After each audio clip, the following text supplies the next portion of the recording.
Hello everyone, welcome to unique way education. आज मैं आपके सामने इस सीरीज़ का पार्ट 7 लेकर आया हूँ। इससे पहले मैंने इंग्लिश वोकेबलरी पर 6 पार्ट्स अपलोड कर दिए हैं। मेरी हर वीडियो में इंग्लिश वोकेबलरी पर फुल एक्सप्लेनेशन दिया गया है और वर्ड्स को बेहतर समझने के लिए उनके साथ सेंटेंस को भी बनाया गया है। अगर आप मेरी वीडियोस को सिंसियरली देखोगे तो आपके लिए वोकेबलरी को याद रखना बहुत ही आसान हो जाएगा।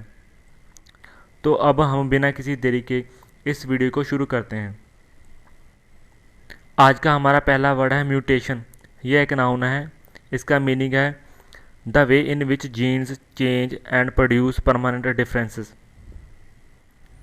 कहने का मतलब जीन्स या कोई ऐसी वस्तु जिससे फिजिकल चेंजेस आएँ,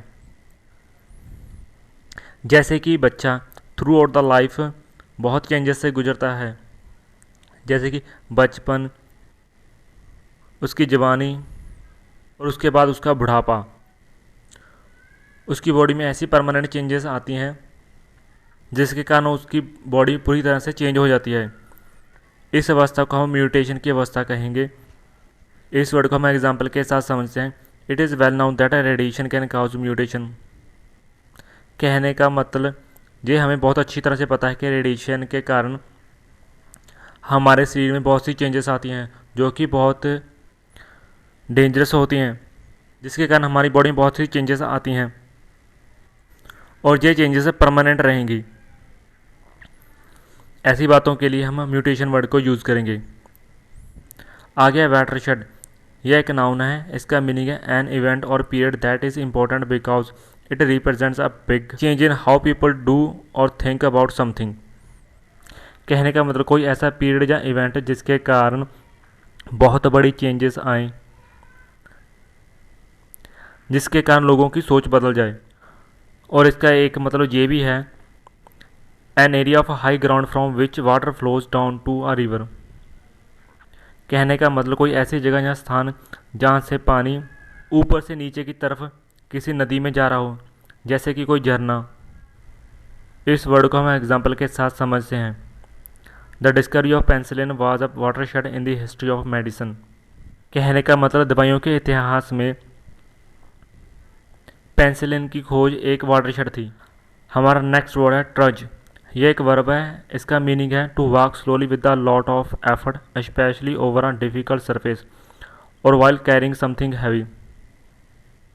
कहने का मतलब किसी भारी चीज़ को उठाकर किसी ऐसे रास्ते पर जाना जहाँ पर चलना मुश्किल हो और आप बहुत ही स्लो चल रहे हो, तो ऐसी बातों के लिए हम ट्रज वर्ड को यूज़ करेंगे। इस वर्ड को हम एग्जाम्पल के साथ समझते हैं।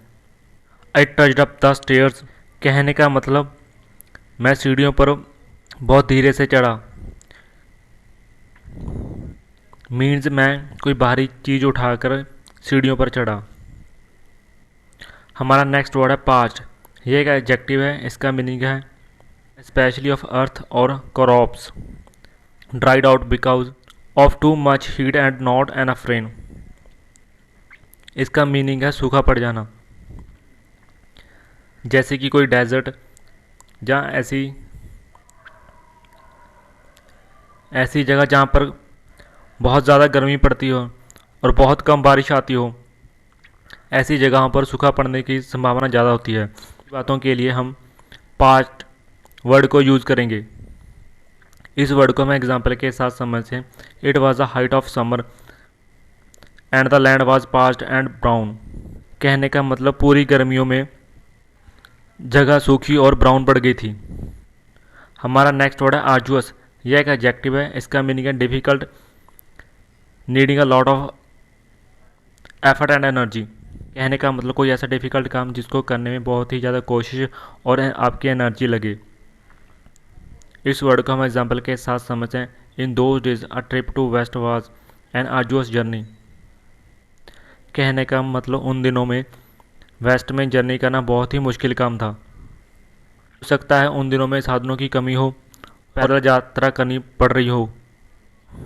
सो that was an arduous task. हमारा नेक्स्ट वर्ड है इम्पवरिश्ड। यह एक एडजेक्टिव है। इसका मीनिंग है मेड वीकर और worse in quality, very poor. कहने का मतलब किसी चीज़ की क्वालिटी को कमज़ोर करना और उसे और भी ख़राब कर देना। हम इस वर्ड को गरीब लोगों के लिए भी यूज़ करते हैं। इस वर्ड को हम एग्जाम्पल के साथ समझें। He want that the break down of the family unit would lead to an impoverished society. कहने का मतलब उसने वार्निंग दी है, अगर फैमिली बिखर गई तो जो फैमिली में बंधन था वो बहुत ही कमज़ोर हो जाएगा। हमारी फैमिली की बात पहले जैसी नहीं रहेगी। जो फेम हमारी फैमिली में पहले था वो अब नहीं रहेगा। ऐसी बातों के लिए हम इम्पोवरिश्ड वर्ड को यूज़ करेंगे। हमारा नेक्स्ट वर्ड है प्रोकास्टिनेशन। ये एक नाउन है। इसका मीनिंग है the act of delaying something that must be done often because it is unpleasant और बोरिंग। कहने का मतलब कोई ऐसी चीज़ जिसको टाला जाए, किसी काम को लंबे समय तक खींचा जाए। जैसे कि आपको कोई काम आज ही करना हो पर आप उस काम को कल के लिए छोड़ दें, तो ऐसी बातों के लिए हम प्रोकास्टिनेशन वर्ड को यूज़ करेंगे। इस वर्ड को हम एग्जाम्पल के साथ समझें। This is no time for procrastination, we need a decisive action. कहने का मतलब हमारे पास इतना टाइम नहीं है कि इस काम को टाला जा सके और यहाँ लंबे समय के लिए खींचा जाए। हमें इस काम के लिए एक्शन लेने ही पड़ेंगे और जहाँ हमें इस काम को पूरा करने के लिए एक्शन लेने की ज़रूरत है। हमारा नेक्स्ट वर्ड है डिस्पाइज। ये एक वर्ब है। इसका मीनिंग है to feel a strong dislike for someone और something that you think is bad और वर्थलेस। इसका मीनिंग है किसी को नफरत करना और या किसी को क्रिटिसाइज़ करना, किसी की निंदा करना। ऐसी बातों के लिए हम डिस्पाइज वर्ड को यूज़ करेंगे। इस वर्ड को हम एग्जाम्पल के साथ समझें। He adored his daughter but despised his son. कहने का मतलब उसने अपनी बेटी को तो प्यार किया पर अपने बेटे से नफरत की। हमारा नेक्स्ट वर्ड है रिजीम। ये एक नाउन है। इसका मीनिंग है अ पर्टिकुलर गवर्नमेंट और सिस्टम और मेथड ऑफ गवर्नमेंट। कहने का मतलब कोई ऐसी खास सरकार या सिस्टम जो सरकार के अंडर काम करता हो, जहाँ सरकार उसे चला रही हो। इसी बातों के लिए हम रिजीम वर्ड को यूज़ करेंगे। इस वर्ड को हम एग्जाम्पल के साथ समझते हैं। Trading would be under London's regulatory regime. कहने का मतलब व्यापार लंदन की रेगुलेटरी में होगा। कहने का मतलब व्यापार लंदन के सिस्टम या गवर्नमेंट के अंतर्गत होगा। हमारा नेक्स्ट वर्ड है डिसेमिनेशन। यह एक नाउन है। इसका मीनिंग है the act of spreading news, information, ideas etcetera to a lot of people.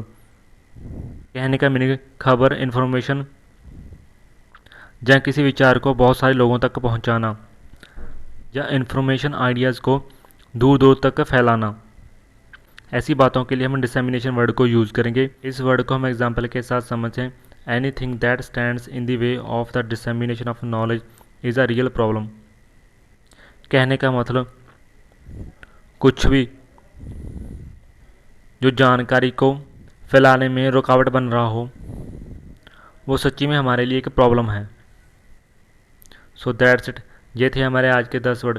अगर आपको ये वीडियो अच्छी लगी हो तो वीडियो को लाइक करें, चैनल को सब्सक्राइब करें। Thank you everyone.